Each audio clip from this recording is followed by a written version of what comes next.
And we're live. It's Car Con Carne, sponsored by Siren Records McHenry. They're now offering curbside pickup and online ordering. You can check out their new website at sirenrecordsmchenry.com. If you're in a band or own a label and want to get your product in an actual store, message them on social media or call the store. Siren Records McHenry is always looking to support local music. It's Car Con Carne. Let's eat in the car. It's Car Con Carne. And now here's the star of our show, James Van Alstyne. It is Car Con Carne in quarantine Con Carne. Joining me via the internet is old friend Christian Picciolini. Hello, Christian. Hey, James. How are you, man? It's good to see you again. I'm good. And for context, former white supremacist, leader of the movement, reformed for many years. Your mission is to bring people out of it. Breaking hate is your mission. And that's the name of the new book. Yeah. Breaking Hate, Confronting the New Culture of Extremism. I'm going to read a quote from the book that just hit me hard as I'm looking around at the world today. Extremism, regardless of whether it's motivated by a political, religious, or social doctrine, flourishes when a critical mass of people believe their lives are becoming meaningless, displaced, or disempowered. Seems like as we're sheltering at home and people are feeling more and more disempowered, we're at a point where extremism can really grow deeper roots. Is that far off?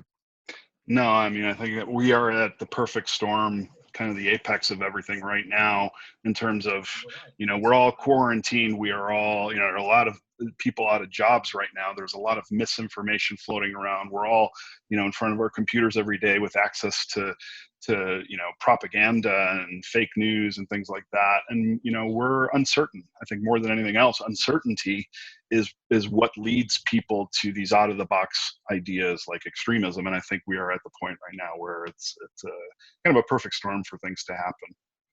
I think people really want to point to one thing. What makes people flip and choose this attitude, this lifestyle, this hate? And you really distilled it, I thought, very well in this book. ICP, as you explain in the book, not to be confused with Insane Clown Posse, which I appreciated, a little brevity in the book. Identity, community, purpose. Explain. Yeah, those are three pillars that every single person on earth builds their values on. We all search for those things at some point in our lives, typically when we're younger.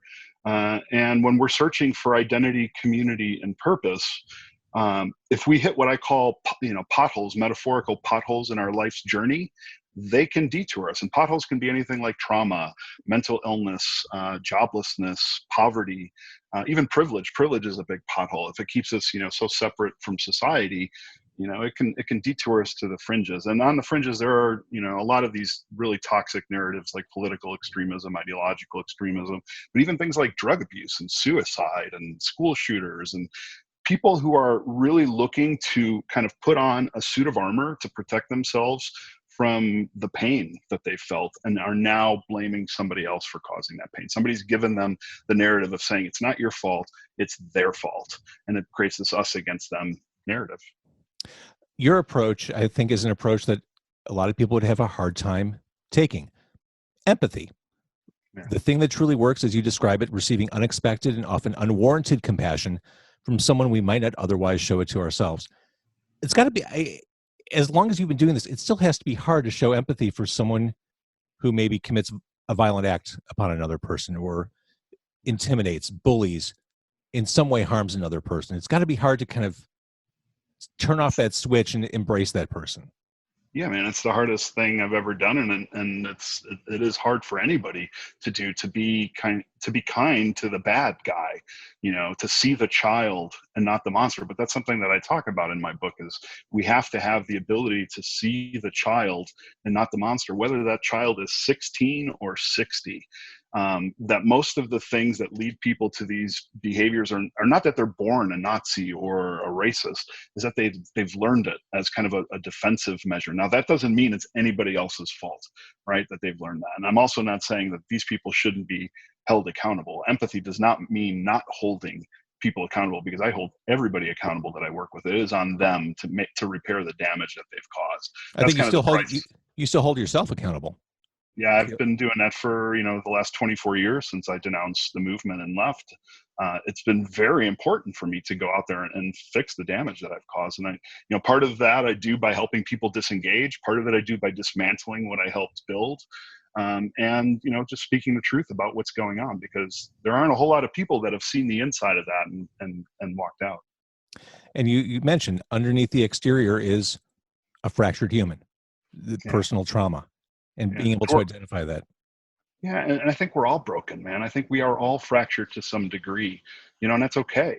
There's anybody watching this right now, there's something that they're dealing with and nobody else in the world knows about, that most people don't know about. If we can understand that we're all just broken, that, there's this universality of brokenness that we all share, that's the key to telling us that we need each other, that we can't get through this alone or by isolating ourselves or excluding anybody else. We're all sharing this kind of fundamental brokenness to some degree, and we really frankly need each other to get through it.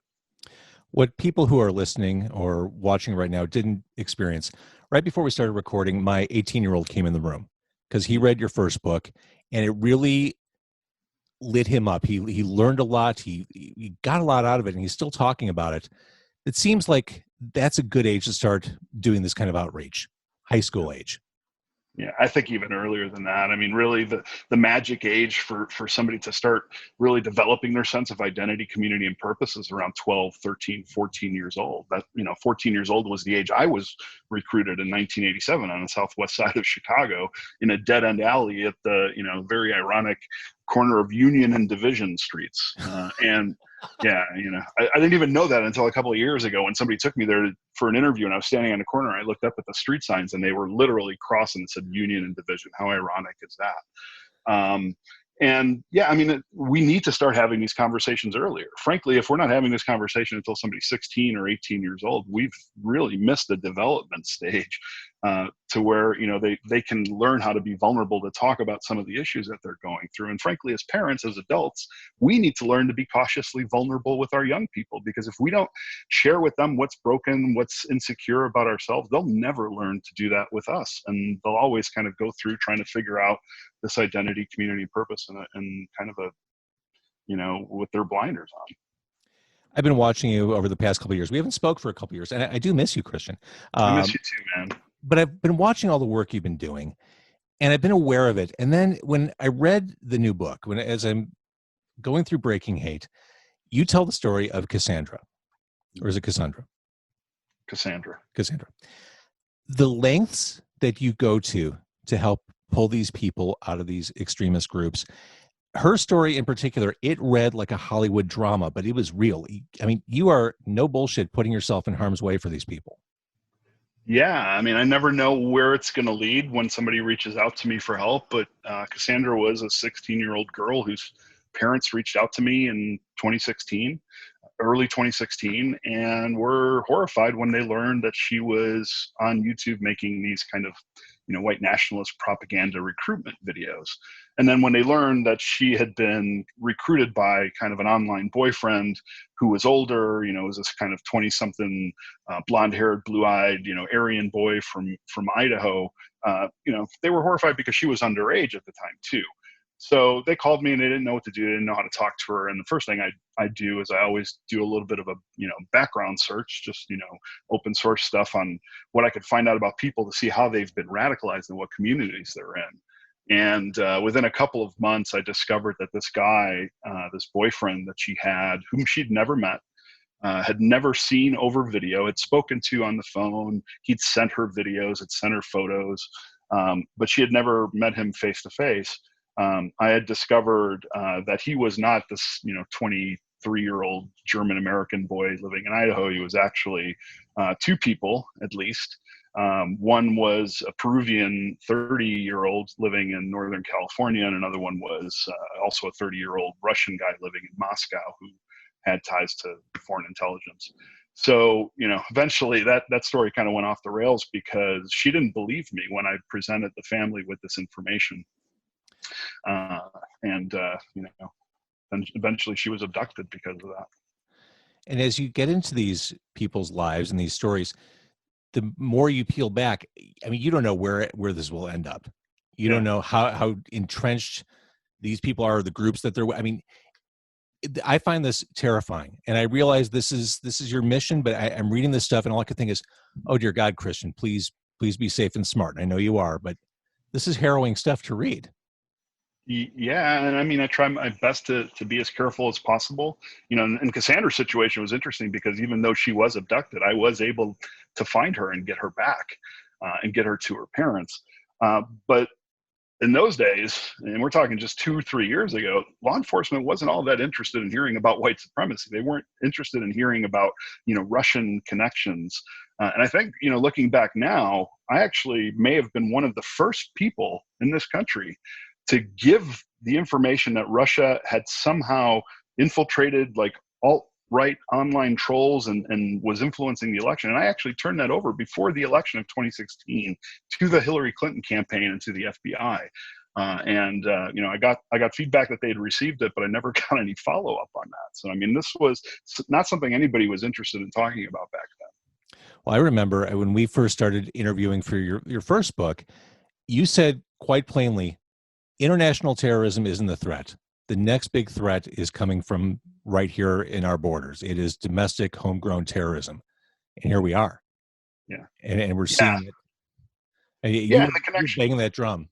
Yeah, I was banging that drum. And I mean, it does have connections to international terrorism. It is transnational. But, the reality is we have domestic terrorists within our borders, and many of them are Americans. Who want to eliminate other Americans. And I've been really trying to bang that drum for at least, 15 years, because, the way we're seeing it go now is it is not people with brown skin from other countries who are coming to terrorize us. It is people that are already here. One thing that I thought was really interesting that I guess I hadn't given much thought to is how racism has evolved. It's not about being outright blatant with racism. The goal is for these groups to become more invisible and blend in with society. One example in particular, it's no longer saying Zionist and Jew, it's globalist and global elite. And that was kind of eye-opening. It's a lot more subtle and insidious in a way, because the goal is to just blend in. Yeah, I mean, that was kind of a strategy in the 80s and 90s when I was involved in the movement, because we were getting a lot of heat from law enforcement. In the late 80s and early 90s, law enforcement was taking down some of these organizations they were infiltrating, and it was easy. So, we started telling people, don't shave your heads, don't get tattoos, don't wear boots, don't even join the Klan or wave a flag. Come to the meetings, but then go out into your neighborhoods, into your communities, into your jobs, and recruit people. And it was easier to recruit the average American white racist by using regular language than it was by waving swastikas, because there was still, it was still fresh from, World War II and things like that. So it started to become very undercover. The language changed, the look changed, and people started to take jobs in